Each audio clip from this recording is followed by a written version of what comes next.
నెల్లూరు జిల్లా సంగంలోని శ్రీ కామాక్షిదేవి సమేత సంగమేశ్వర స్వామి ఆలయ ఆవరణలో అయ్యప్ప స్వామి పడిపూజ మహోత్సవాన్ని వైభవంగా నిర్వహించారు. అయ్యప్ప స్వామి ఆలయంలో ఉన్న 18 మెట్లను ప్రత్యేకంగా అలంకరించి పూజలు చేపట్టారు. స్వామివారికి అభిషేకాలు చేశారు. అనంతరం అయ్యప్ప మాలదారులు భక్తి శ్రద్ధలతో అయ్యప్ప భజనలు చేశారు. భజనల అనంతరం 18 మెట్లకు కర్పూరాలు వెలిగించి మెట్ల పూజను నిర్వహించారు. భక్తులు పెద్ద సంఖ్యలో పాల్గొని అయ్యప్ప స్వామిని దర్శించుకుని తీర్థ ప్రసాదాలు స్వీకరించారు.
మంగళం నిత్య సుమంగళం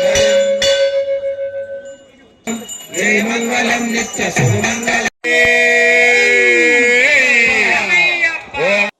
హార్దిక శుభాకాంక్షలు. భారతీయ జనతా పార్టీలో అంచెలంచెలుగా ఎదిగి అందరి మన్ననలతో అలంకరించిన పదవులకే వన్నె తెచ్చే సింహపురి ముద్దుబిడ్డ మా ప్రీతమ నాయకులు బీజేపీ కిసాన్ మోర్చా జాతీయ ఉపాధ్యక్షులు గౌరవనీయులు శ్రీ సన్నపురెడ్డి సురేష్ రెడ్డి గారు APSRTC regional board Nellore zone chairman గా నియమితులైన శుభవేళ వారికి మా హృదయపూర్వక శుభాకాంక్షలు. మీరు భవిష్యత్తులో మరెన్నో ఉన్నత పదవులు అధిరోహించాలని మనస్సారా కోరుకుంటూ ఇట్లు భారతీయ జనతా పార్టీ నెల్లూరు జిల్లా.